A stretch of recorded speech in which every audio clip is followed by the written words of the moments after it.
Rose family prayer ഗ്രൂപ്പിൻ്റെ നമ്മുടെ കുഞ്ഞുങ്ങൾ എന്ന എപ്പിസോഡിലേക്ക് എല്ലാവർക്കും സ്വാഗതം. ഒരു നല്ല പ്രഭാതം കൂടെ ദൈവം നമുക്ക് ദാനമായി തന്നിരിക്കുന്നു. അപ്പോൾ എല്ലാവരും ദൈവത്തെ മഹത്വപ്പെടുത്തണം, ദൈവത്തെ ആരാധിക്കണം, ദൈവത്തെ സ്തുതിച്ചുകൊണ്ട് തന്നെ ഈ പ്രഭാതത്തെ നമുക്ക് വരവേൽക്കാം. അപ്പോൾ ഇന്ന് നമ്മുടെ കുഞ്ഞുങ്ങളോടായിട്ട് സംസാരിക്കാൻ പോകുന്നത് രക്ഷ എന്ന ഒരു കാര്യത്തെക്കുറിച്ചാണ്. അപ്പോൾ രക്ഷയെക്കുറിച്ച് നമുക്ക് ഒരുപാട് കാര്യങ്ങൾ നമുക്ക് പറയുവാനുണ്ട്. എന്നാൽ ഒരു ചെറിയൊരു ടോപ്പിക്ക്, ചെറിയൊരു വിഷയം ഈ പ്രഭാതത്തിൽ നിങ്ങളോട് ഷെയർ ചെയ്യുവാൻ ഞാൻ ആഗ്രഹിക്കുന്നു. അപ്പോൾ കുഞ്ഞുങ്ങളെ കഴിഞ്ഞ എപ്പിസോഡുകളൊക്കെ നിങ്ങൾ നന്നായിട്ട് കേൾക്കുന്നുണ്ട് എന്നെനിക്കറിയാം. കാരണം നിങ്ങളുടെയൊക്കെ കമൻസുകൾ, നിങ്ങളുടെ ഫോൺ കോളുകളൊക്കെ കാണുമ്പോൾ എനിക്കതിൽ നിന്ന് മനസ്സിലാക്കാനായിട്ട് അങ്ങനെ കഴിയുന്നു. സോ ദൈവം നിങ്ങളെല്ലാവരെയും അനുഗ്രഹിക്കട്ടെ. നിങ്ങൾക്ക് എല്ലാവർക്കും വേണ്ടി ഞാൻ പ്രത്യേകം പ്രാർത്ഥിക്കുന്നു. ഇവിടെ നമ്മുടെ കുഞ്ഞുങ്ങൾക്ക് വേണ്ടി എടുക്കുന്ന ഈ വിഷയങ്ങളൊക്കെ അത് കുഞ്ഞുങ്ങൾക്ക് അനുഗ്രഹവും നന്മയും വിടുതലുമായി മാറട്ടെ എന്ന് ഞാൻ പ്രാർത്ഥിക്കുന്നു. പ്രിയ കുഞ്ഞുങ്ങളെ, ഇന്ന് ഈ പ്രഭാതത്തിൽ നമുക്ക് ചിന്തിക്കാൻ ഉള്ളത് രക്ഷയെക്കുറിച്ചാണ്. രക്ഷ കർത്താവ് മാത്രമാണ്. രക്ഷകനാണ് നമ്മുടെ കർത്താവ്. അപ്പോൾ രക്ഷിപ്പാൻ കഴിവുള്ള ദൈവം നമ്മുടെ കർത്താവ് മാത്രമാണ്. ലോകത്തിൽ നമുക്ക് ഒരുപാട് കാര്യങ്ങൾ, ഒരുപാട് പേര് നമ്മളെ രക്ഷിക്കാൻ വരും. പക്ഷേ അവരൊക്കെ താൽക്കാലികമായിട്ടായിരിക്കും. എന്നാൽ രക്ഷ നമ്മുടെ കർത്താവാണ്.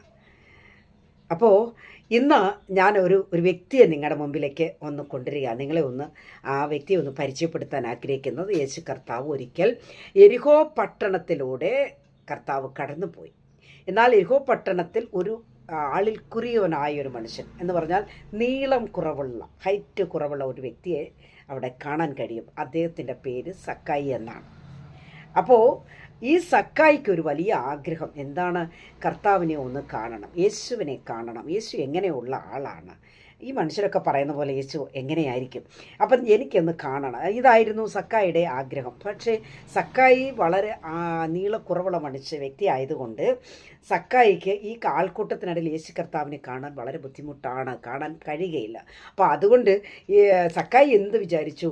യേശു കർത്താവ് വരുന്ന വഴിയിൽ ഒരു മരത്തിന് മുകളിൽ കയറിയിരിക്കുക, ആരും അറിയത്തില്ലല്ലോ എന്ന് വിചാരിച്ച് താൻ ഒരു കാട്ടത്തി മരത്തിൻ മുകളിൽ കയറി ഇരുന്നു. എന്നാൽ കാട്ടത്തിയെക്കുറിച്ച് പറയുമ്പോൾ കാട്ടത്തി ഒരു മുള്ളാണ്, മുള്ള് വൃക്ഷമാണ്. കാട്ടത്തി എങ്ങനെയൊക്കെ കഷ്ടപ്പെട്ട് കയറി ഇറങ്ങുമ്പോഴേക്കും അതിനേക്കാൾ ബുദ്ധിമുട്ടാണ്. മുള്ള് കുത്തും, ശരീരം മുഴുവൻ മുള്ള് കുത്തുന്നൊരവസ്ഥയാണ് കാട്ടത്തി മരത്തിനുള്ളത്. അപ്പോൾ ഈ മരത്തിൽ സക്കായി കയറിയിരുന്നു. യേശു കർത്താവ് തൻ്റെ ശിഷ്യന്മാരോട് കൂടെ അതുവഴി കടന്നു വരികയാണ്. അപ്പോൾ ഈ കാട്ടത്തി വൃക്ഷത്തിൻ്റെ അരികിൽ വന്നപ്പോൾ കർത്താവ് മുകളിലേക്ക് നോക്കി കേട്ടോ. കർത്താവ് മുകളിലേക്ക് നോക്കി. അപ്പോൾ അതുവരെയും കർത്താവ് അവരോട് സംസാരിച്ച് വന്നു എന്നാണ് ഞാൻ വിചാരിക്കുന്നത്. പക്ഷേ ആ വൃക്ഷത്തിൻ്റെ അരികിൽ വന്നപ്പോൾ കർത്താവ് അവിടെ നിന്നു, മുകളിലേക്ക് നോക്കി. കർത്താവ് എന്ത് പറഞ്ഞറിയാമോ? സക്കായിയേ, നീ ഒന്ന് ഇറങ്ങി വാ. എന്താ പറഞ്ഞത്? സക്കായിയെ, നീ ഒന്ന് ഇറങ്ങി വാ എന്ന് യേശു പറയുകയാണ്. എന്നിട്ട് കർത്താവ് സക്കായിയോട് പറയാൻ, ഇന്ന് നിൻ്റെ വീട്ടിലേക്ക് ഞാൻ വരാൻ പോകുകയാണ് സക്കായി, നീ ഇറങ്ങി വാ. അപ്പോൾ ഈ പ്രഭാതത്തിൽ വചനം കേട്ടുകൊണ്ടിരിക്കുന്ന കുഞ്ഞുങ്ങളോടായിട്ട് വലിയവരും കേൾക്കാം, നിങ്ങൾക്കും കൂടെ ഉള്ളതാണല്ലോ. അപ്പോൾ ഞാൻ പറയാൻ ആഗ്രഹിക്കുന്നത്, നമ്മുടെ ജീവിതത്തിനകത്തേക്ക്, നമ്മുടെ ഹൃദയത്തിനകത്തേക്ക്, നമ്മുടെ ഭവനത്തിനകത്തേക്ക് യേശു കർത്താവിനെ നമ്മൾ ക്ഷണിക്കുമ്പോഴാണ് കർത്താവ് വരുന്നത്. നമ്മൾ കർത്താവിനെ കാണണമെന്ന് ആഗ്രഹിച്ചാൽ നിശ്ചയമായി കർത്താവ് നമ്മുടെ അരികിലേക്ക് ഇറങ്ങി വരുന്നൊരു കർത്താവാണ്. അപ്പോൾ സക്കായി ആരും അറിയാതെ ആഗ്രഹിച്ചിരുന്ന, യേശു കർത്താവിനെ കാണണമെന്ന് ആഗ്രഹിച്ചിരുന്ന ആ വലിയ ആഗ്രഹത്തെ കർത്താവ് അതവിടെ നിവർത്തിച്ചു കൊടുക്കുക. കർത്താവ് സക്കായിയുടെ ഹൃദയത്തിനുള്ളത്തിനാഴം എന്തായിരുന്നു എന്നത് കർത്താവിന് നന്നായിട്ട് മനസ്സിലായി, കർത്താവിന് നന്നായിട്ട് അറിയാം. അപ്പോൾ അതുകൊണ്ട് തന്നെയാണ് കർത്താവ് ആ മരത്തിൻ്റെ അരികിലേക്ക് വന്നപ്പോൾ, കാട്ടത്തിയുടെ അരികിൽ വന്നപ്പോൾ കർത്താവ് മുകളിലേക്ക് നോക്കിയത്. അപ്പോൾ കർത്താവ് എന്നിട്ട് സക്കായിയെ വിളിച്ചു, സക്കായിയെ വേഗം വാ, നീ ഇറങ്ങി വാ, ഞാനിന്ന് നിൻ്റെ വീട്ടിലേക്കാണ് വരുന്നതെന്ന്. Praise the Lord, hallelujah.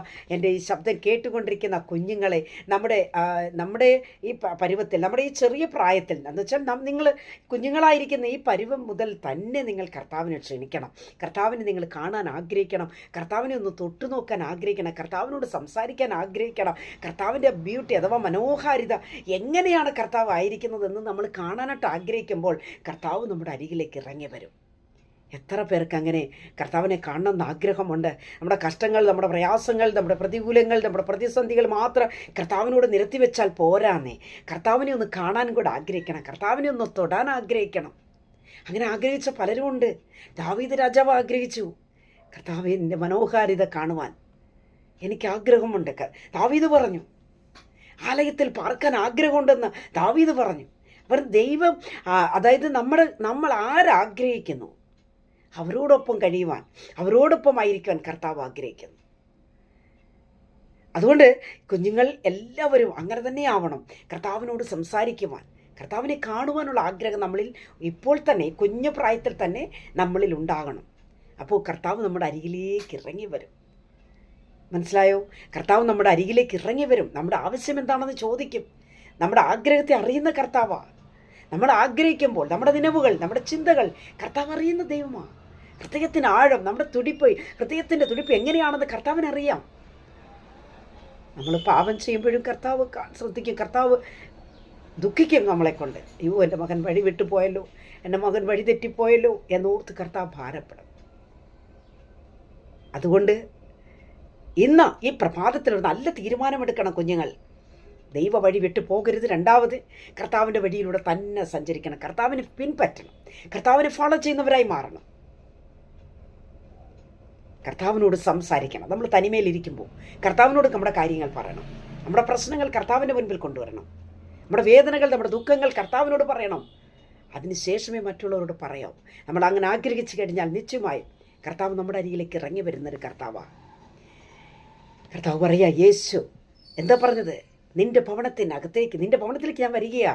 സക്കായി വാ, വേഗം വാ, നിന്റെ അരികിലേക്ക്, നിന്റെ ഭവനത്തിലേക്ക് ഞാൻ വരികയാ എന്ന് കർത്താവ് പറയുകയുണ്ടായി. ഇന്ന് ഈ ശബ്ദം കേൾക്കുമ്പോൾ തന്നെ നീ ഭാരപ്പെടുന്ന ഏത് വിഷയമായിരുന്നാലും ശരി, നീ പ്രയാസപ്പെടുന്ന ഏത് മേഖലയായിരുന്നാലും ശരി, നീ കർത്താവിനോട് പറഞ്ഞു നോക്ക്. നിന്റെ വിഷയത്തിന് വിടുതലുണ്ടാകും. നിന്റെ വിഷയത്തിന് മറുപടി ഉണ്ടാകും. സ്പോട്ടിൽ തന്നെ കർത്താവ് അവിടെ വരുമെന്നേ. ലോകം നിന്നെക്കുറിച്ച് എന്ത് വേണേലും പറയാം. ഒരുപക്ഷെ ലോകക്കാർ മുഴുവൻ പറയുമായിരിക്കും, പട്ടണം മുഴുവൻ പറയും. അവരാശങ്കപ്പെടും. എന്താ ആശങ്കപ്പെടുന്നത്? പാപിയായി മനുഷ്യനോട് കർത്താവ് എന്തിനാ പോയത്, യേശു എന്തിനാ പോയത് എന്ന് അവർ ആശങ്കപ്പെടും. അവർ നമ്മളെക്കുറിച്ച് എന്തെങ്കിലുമൊക്കെ വിളിച്ച് പറയും, അല്ലെ സക്കായിയെക്കുറിച്ച് വിളിച്ച് പറയും. നോക്കേ, കർത്താവ് അവിടെ പോയത് ശരിയായോ? അങ്ങോട്ട് കർത്താവിന് പോകാമായിരുന്നു. ഒരു പാവിയുടെ വീട്ടിൽ ചുങ്കക്കാരനും പാവിയും ആയിരിക്കുന്ന മനുഷ്യൻ്റെ അരികിലേക്ക് എങ്ങനെ കർത്താവ് കടന്നുപോയി എന്നൊക്കെ ലോകം പറയും. പക്ഷെ കർത്താവ് അവിടെ പോയതിന് ഒരു അർത്ഥമുണ്ട്. കർത്താവ് അവിടെ പോയതിനൊരു ഉദ്ദേശമുണ്ടായിരുന്നു, ഒരു ലക്ഷ്യമുണ്ടായിരുന്നു. നമ്മളെക്കുറിച്ച് അങ്ങനെ തന്നെയാണ്. കർത്താവിനൊരു പദ്ധതിയുണ്ട്. കുഞ്ഞേ, നീ വഴിപിഴച്ച് പോകുവാനല്ല, വഴിതെറ്റിപ്പോകുവാനല്ല. നമ്മൾ കർത്താവിൻ്റെ പാതയിലൂടെ സഞ്ചരിക്കണം. കർത്താവിൻ്റെ അരികിലേക്ക് നമ്മൾ ഓടി വരണം. അപ്പോൾ ഇവിടെ യേശു പറഞ്ഞൊരു മറുപടി ഉണ്ട്. ഞാൻ സക്കായിയെ താഴെ ഇറക്കിയതിനൊരർത്ഥമുണ്ട്. എന്തിനാ സക്കായി ഇറങ്ങി വരാൻ പറഞ്ഞത്? എന്തിനാ സക്കായിയെ താഴെ ഇറക്കിയത്? എന്തിനാ സക്കായിയുടെ ഭവനത്തിൽ കർത്താവ് പോയത്? ഈ വീടിന് രക്ഷ വരുത്താനാ കർത്താവ് അവിടെ വന്നത്. സക്കായിയുടെ വീടിന്, സക്കായിയുടെ ഭവനത്തിന് രക്ഷ വരുത്താനാ, സക്കായിക്ക് രക്ഷ കൊടുക്കാനാ. ഇന്ന് ഈ പ്രഭാതത്തിൽ എൻ്റെ കുഞ്ഞുങ്ങളെ, എൻ്റെ വാക്കുകളെ ഞാനിവിടെ അവസാനിപ്പിക്കുമ്പോൾ നിങ്ങളോട് പറയുവാനായിട്ട് ആഗ്രഹിക്കുന്നത്, നമ്മൾ ഓരോ ദിവസവും കർത്താവിനോട് സംസാരിക്കണം, കർത്താവിൻ്റെ മുഖത്തെ അന്വേഷിക്കണം. എന്ന് പറഞ്ഞാൽ കർത്താവിൻ്റെ വചനം നമ്മൾ തേടുമ്പോൾ, കർത്താവിൻ്റെ വചനം വായിക്കുമ്പോൾ, അന്വേഷിക്കുമ്പോൾ ഓരോ ദിവസവും നമ്മുടെ കർത്താവിൻ്റെ അരികിലേക്ക് എത്തിച്ചേരുകയാണ്. കർത്താവ് നമ്മളോട് ഇടപെടും, കർത്താവ് നമ്മളോട് സംസാരിക്കും. പ്രാർത്ഥിക്കും നമ്മൾ കർത്താവിനോടാണ്. വചനം വായിക്കുമ്പോൾ കർത്താവിൻ്റെ തിരുവചന സത്യങ്ങൾ, ജീവനുള്ള സത്യങ്ങൾ വചനത്തിലൂടെ തന്നെ ദൈവം നമ്മളോട് സംസാരിക്കുന്ന, ഇടപെടുന്ന നിമിഷങ്ങളാത്. വചനം വായിക്കണം, ധ്യാനിക്കണം, പ്രാർത്ഥിക്കണം, കർത്താവിനോട് സംസാരിക്കണം. നമ്മൾ കർത്താവിനെ കാണുവാൻ ആഗ്രഹിക്കണം. സക്കായിയുടെ ഭവനത്തിന് രക്ഷ വരുത്തിയെങ്കിൽ നിശ്ചയമായും നമ്മുടെ ജീവിതത്തിന്, നമ്മുടെ കുടുംബത്തിന്, വ്യക്തി ജീവിതത്തിന്, ദേശത്തിന് ഒക്കെ രക്ഷ വരുത്തുവാൻ കർത്താവ് ഇടയാക്കി തരും. ഈ വചനങ്ങളാൽ ദൈവമായ കർത്താവ് എല്ലാവരെയും അനുഗ്രഹിക്കുമാറാകട്ടെ. God bless you all.